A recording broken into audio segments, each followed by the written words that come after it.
Assalamualaikum warahmatullahi wabarakatuh. Perkenalkan, nama saya Risma Hasanah dari SI 4304 dengan NIM 1202194153. Saya di sini akan menjelaskan tentang fungsi pada Python, matkul algoritma pemrograman.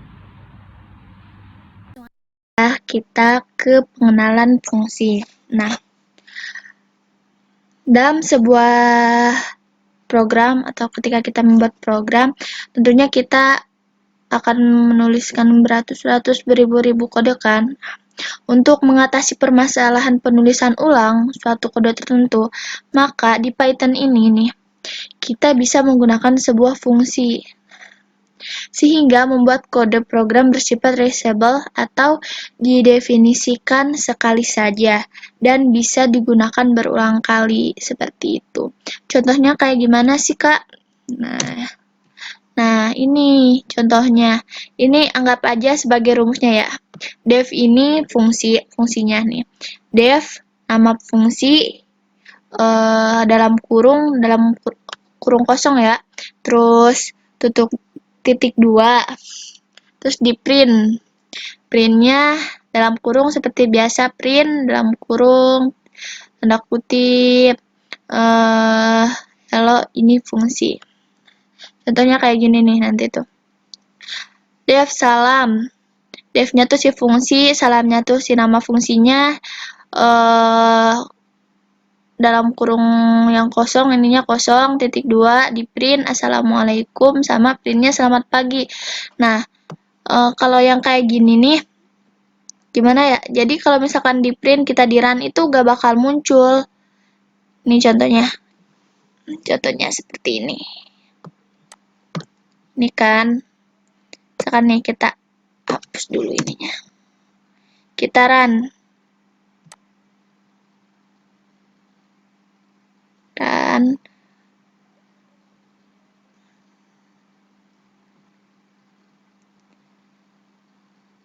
tuh kan gak bakal muncul soalnya kita gak manggil si fungsinya itu, makanya kita harus panggil dulu si fungsinya. Nah, fungsinya tuh yang ini nih, si rindu. Terus dalam kurung kosong. Kita run coba.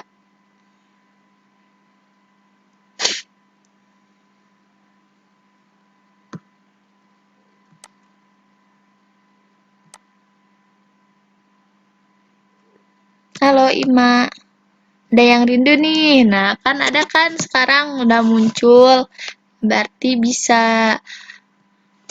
Oke, lanjut.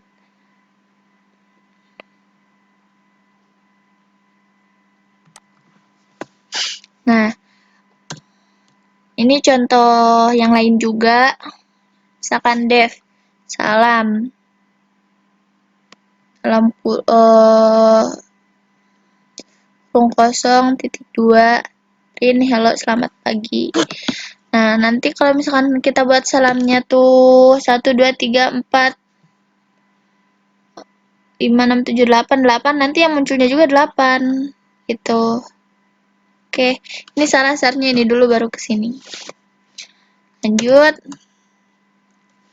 Nah, kita di sini bakal mengenal sintak membuat fungsi. Nah, kata kunci si def ini diikuti oleh function name. Nah, function name itu ini atau nama fungsinya. Terus tanda kurung dan tanda titik 2. Nah, tanda kurung titik 2 yang menandai header atau kepala pada fungsi. Terus parameter, mana parameter sih? Ini nih, yang ini nih, si parameter ini. Ini parameter atau argumen adalah input dari luar yang akan diproses di dalam tubuh si fungsi. Nah, function dexstring itu apa sih? Nah, function dexstring itu bersifat opsional sih. Jadi, si function dexstring itu sebagai string yang digunakan untuk dokumentasi atau penjelasan fungsi. Nah, gitu. Jadi, ini tuh sebagai penjelas doang. Nah, si function docstring itu diletakkan paling atas setelah baris def. Gitu. Jadi, setelah ini baru function docstringnya gitu. Terus, setelah itu diletakkan baris-baris pernyataan atau statementnya nih di sini apa aja ya kan.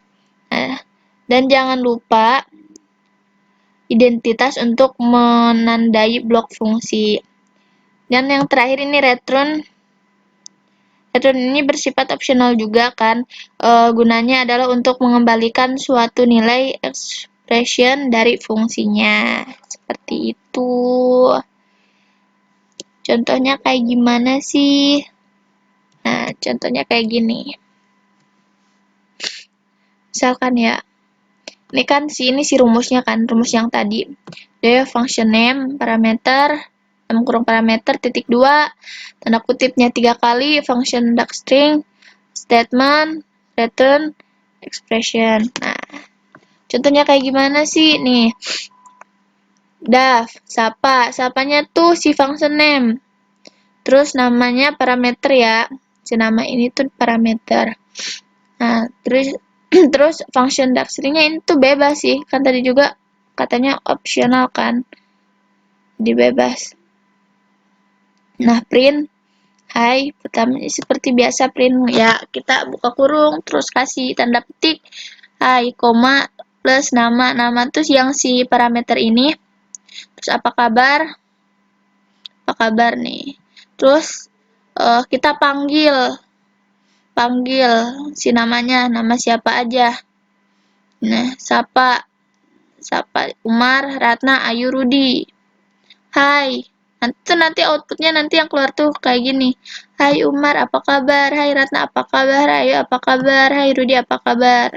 Kayak gitu. Contohnya nih.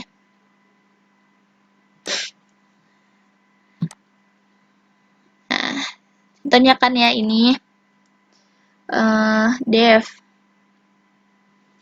Devnya tuh ya si fungsinya, terus K-pop-nya tuh si function name, terus si boy group-nya tuh parameter. 2 printnya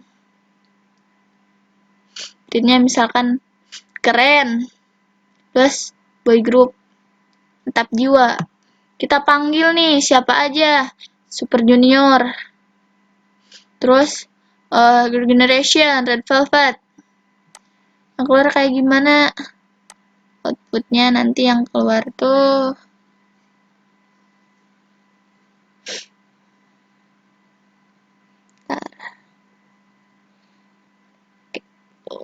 nah kayak gini, keren Super Junior, mantap jiwa, keren Girls' Generation, mantap jiwa. Nah kayak gitu.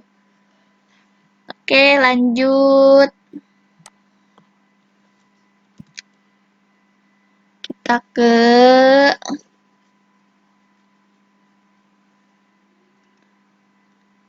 jenis-jenis fungsi. Jadi jenis fungsi yang pertama, fungsi itu fungsi tanpa pengembalian nilai. Yang kedua, fungsi dengan pengembalian nilai. Kayak gimana sih fungsi tanpa pengembalian nilai?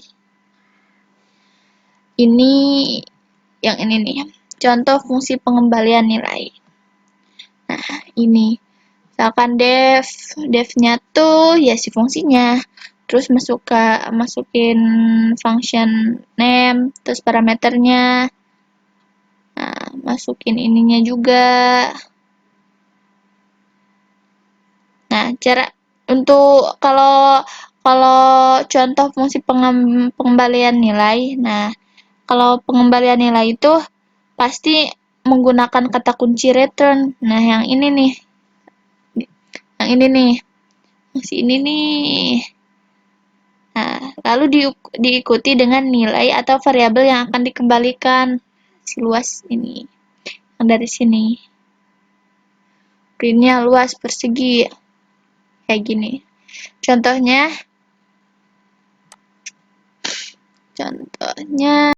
seperti ini. Terus tulis luasnya rumusnya ya. Terus return luas, printnya luas sebelah ketupat seperti ini. Nanti saat di run yang muncul outputnya seperti ini, luas sebelah ketupat 5,00 gitu. Bentuknya kayak desimal gitu kan, soalnya ini. Nah, lanjut kita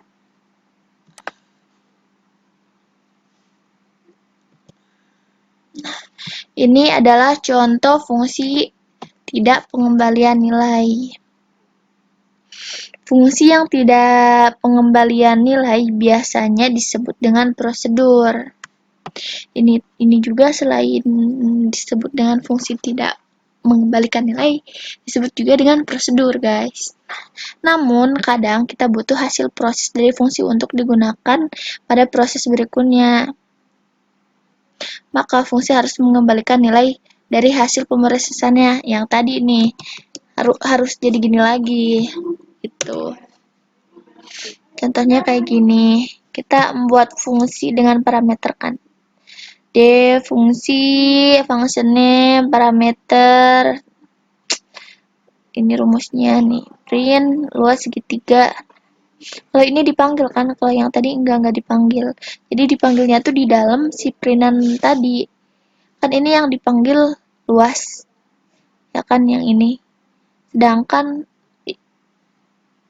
yang tadi itu yang dipanggil tuh enggak ada yang dipanggil, maksudnya printnya luas persegi lagi, enggak manggil yang ini, soalnya ini di return luasnya tuh. Itu contohnya seperti ini.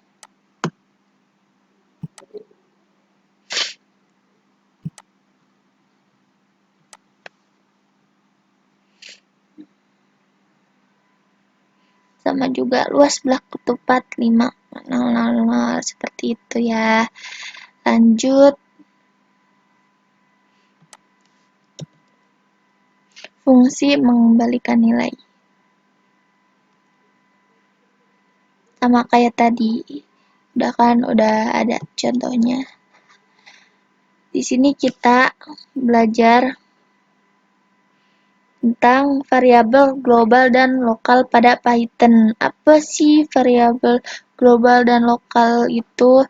Nah, variabel global adalah variabel yang bisa diakses dari semua fungsi. Sedangkan kalau variabel lokal hanya bisa diakses di dalam fungsi tempat ia berada saja. Nah, contohnya kayak gini. Nama Rahmat Fauji. Nah, kan di sini Rahmat. Terus alamatnya Bandung, Dev lokal. Nama gini kan, di print. Jadi ini ngeprint yang si ini dulu. Nah, terus kita print lagi. Print ini tuh ngeprint yang ini. Baru kita panggil si lokalnya, si fungsinya, si nama fungsinya. Contohnya kayak gini. Nah, misalkan nama saya kan Risma.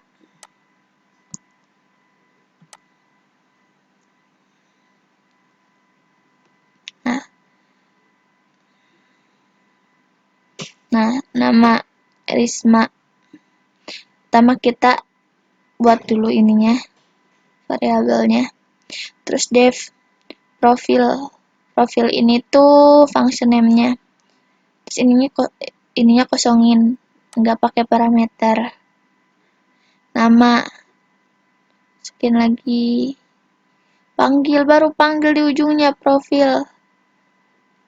Baru munculnya si outputnya seperti ini. Nanti nama ini dulu, mereka dulu, yang ini, baru yang di printan yang ini nih, yang si Maule Banten gitu. Gampang kan? Boro-boro. Lanjut ke yang terakhir yaitu lambda. Jadi apa sih lambda tuh? Nah, kita memang tidak harus menggunakan lambda, tapi dalam kasus terlalu tertentu, lambda lebih baik dibandingkan fungsi biasa. Jadi si lambda ini emang jarang dipakai, cuma di kasus-kasus tertentu tuh ini tuh cara yang paling ampuh buat ngerjain program-program tertentunya gitu. Nah, terus lambda juga biasanya dibutuhkan saat kita ingin membuat fungsi dalam satu baris. Biasanya saat menggunakan fungsi-fungsi seperti filter, map, dan reduce. Nah, kita akan membutuhkan lambda. Mengapa? Karena di fungsi-fungsi tersebut membutuhkan parameter fungsi. Seperti itu. Contohnya kayak ini.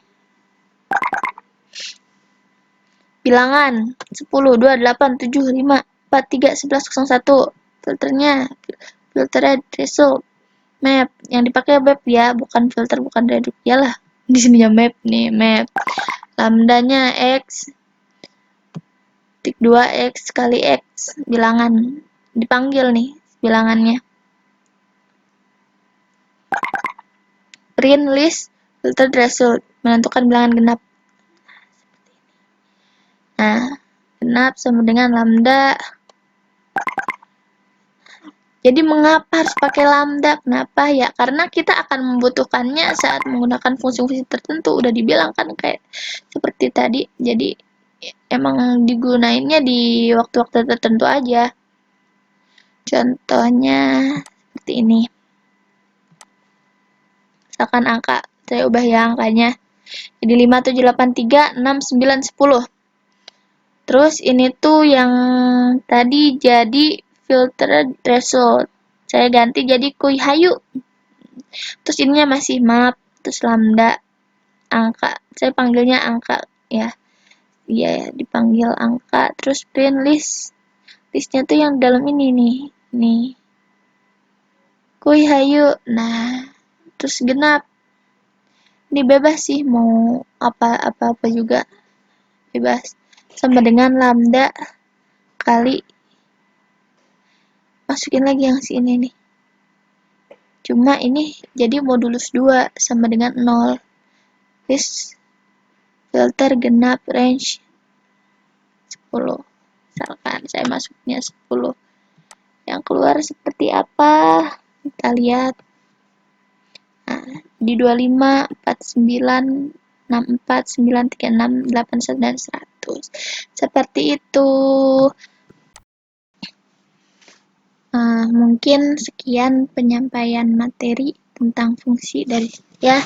Kurang lebihnya mohon maaf. Terima kasih kepada semuanya yang telah mendengarkan video ini. Maaf bila ada salah kata atau kurang jelas dalam penyampaian, atau mungkin penyampaian yang kurang tepat juga. Mohon dimaafkan. Assalamualaikum warahmatullahi wabarakatuh. Assalamualaikum warahmatullahi wabarakatuh. Perkenalkan, nama saya Risma Sinur Hasanah dari ESI 4304 dengan NIM 1202194153. Saya di sini akan menjelaskan tentang fungsi pada Python, matkul algoritma pemrograman.